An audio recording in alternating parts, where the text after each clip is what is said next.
So it's about obviously countering Beijing's influence. How do we compete in dollar terms? Is there a rough annual amount that you can tell us, ballpark, that China tips into the area? Well, other research organisations have done great work. Lowy Institute have done a great map on foreign aid, which I urge your viewers to go and look at. But I think if we go back to base principles here, the last government cut $11.8 billion from foreign aid. That left a vacuum. Other countries have filled that vacuum.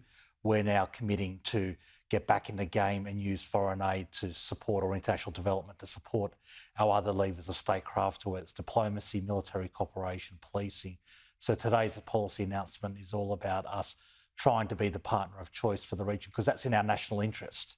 It's in our national interest to be the partner of choice. Okay, but I mean, Lowy's done work on this. You're the government. Do you have a government figure or ballpark figure, or are you saying Lowy's amount's accurate? How much are we talking? Oh, look, I don't think it's useful to compare figures because they measure different things, but I can say... I understand that. But let me give you an example. I'm not trying to say what's the point here, they're spent. I'm just trying to say, let me give you, do we have a handle on it? So Australia is the biggest development partner in the Pacific, and we give we provide just over $1.9 billion into the region. So we are the biggest development partner in the Pacific region, and that's really important if we want to be the partner of choice.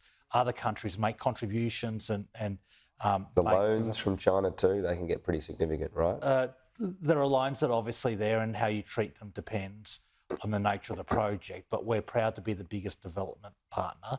This policy is all about emphasising that through new initiatives, particularly around infrastructure, driving local content so that we get workers from Pacific countries and in the Indo-Pacific to participate. Are you reluctant to put a number on China because it sounds impressive?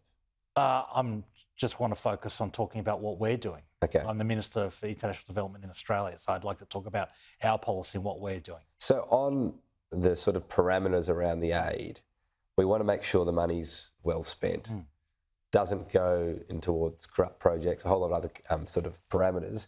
Well, will we be in a situation where we won't hesitate to tell governments if they have, say, a less than stringent approach to money, sorry, we have these terms, we won't shift? One part of our policy being announced is a real step up in evaluation of programs, real-time evaluation that feeds back into the program as it's being delivered, and independent assessment after the fact. And the intention is most of that to be published publicly so people can review our program, because it's taxpayers' dollars, and people should have confidence that that money is being spent wisely to achieve something, which it does. We work with partner countries on their priorities, but we always make sure that the projects we engage in are the highest quality and they actually grow an economy, have an impact, and that's our focus. Does it risk putting off some countries or governments if they say, look, China's going to tip this money in, another country will, they don't have as many strings attached, if you like, on all these evaluations. Can't you, if you want to have influence here, help us out? Well, we've got a great reputation for the projects we engage in, and we sort of have a series of principles that drive it. Those principles are, first, transparency.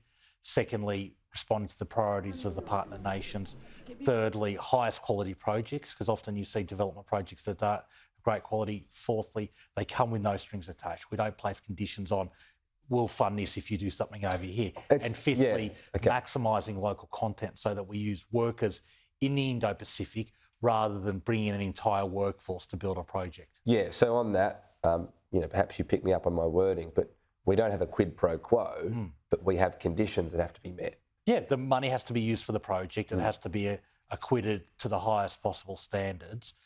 This money should be used on what we're being funded for. Is there a hope that it sort of wins hearts and minds among the local people, even if it might annoy some governments? I remember hearing the story of a hospital that had been Chinese funded, but Australians were working in it. And the locals called it the Australian hospital, much to the frustration of the Chinese government. Is that the sort of thing that you're hoping to get out of this, even if you annoy some governments?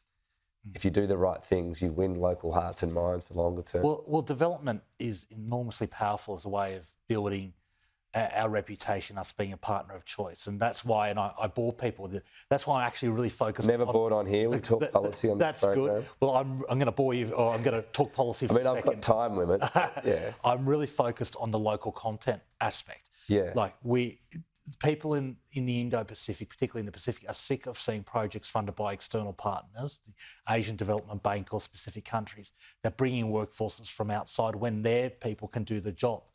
You get a double economic dividend. You get the economic infrastructure, the new road, the new markets, and they have their own workers building it, getting the skills to maintain it.